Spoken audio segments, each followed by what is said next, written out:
C'est un honneur pour nous de recevoir aujourd'hui des personnalités qui viennent des quatre coins du monde, des États-Unis, du Canada, de l'Europe, l'Espagne, la France, l'Italie, la Jordanie. Donc il y a plus de 8 pays qui participent, plus toutes les universités d'Algérie. Il y a une quinzaine d'universités qui sont présentes aujourd'hui avec nous, des professeurs, des chercheurs et surtout des étudiants qui travaillent sur l'Aghani depuis des années. La vocation de la Fondation Jannat al-Arif, c'est une vocation à réunir et à être une pépinière d'idées et d'échanges.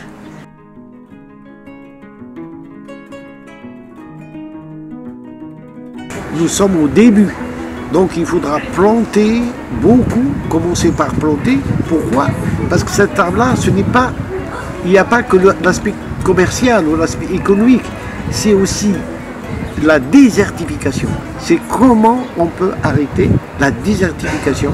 Chaque année, nous perdons plus de 2 km sur l'ensemble de notre pays, vers le nord et vers le sud.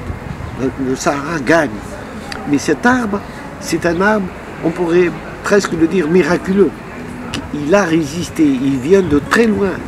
Il vient de l'époque où le Sahara était vert.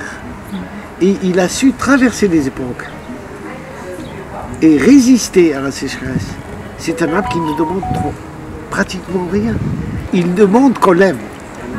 Il demande qu'il y ait une affinité parce que c'est un arbre délicat, mais c'est un arbre magnifique et qui peut faire reverdir le tel.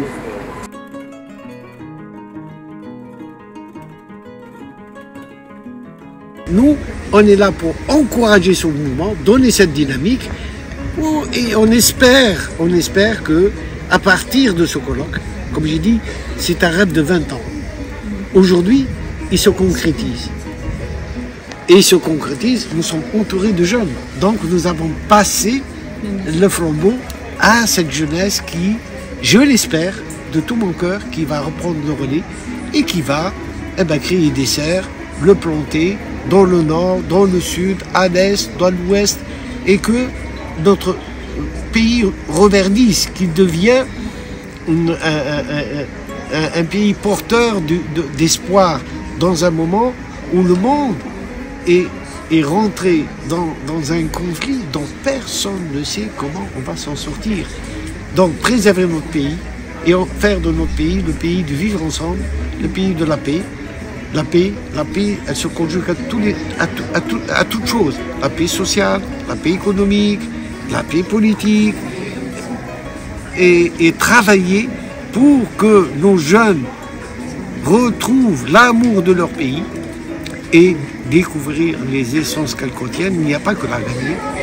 Il y a le moringa, il y a le nîmes, il y a énormément d'autres essences que nous avons et qu'on ignore.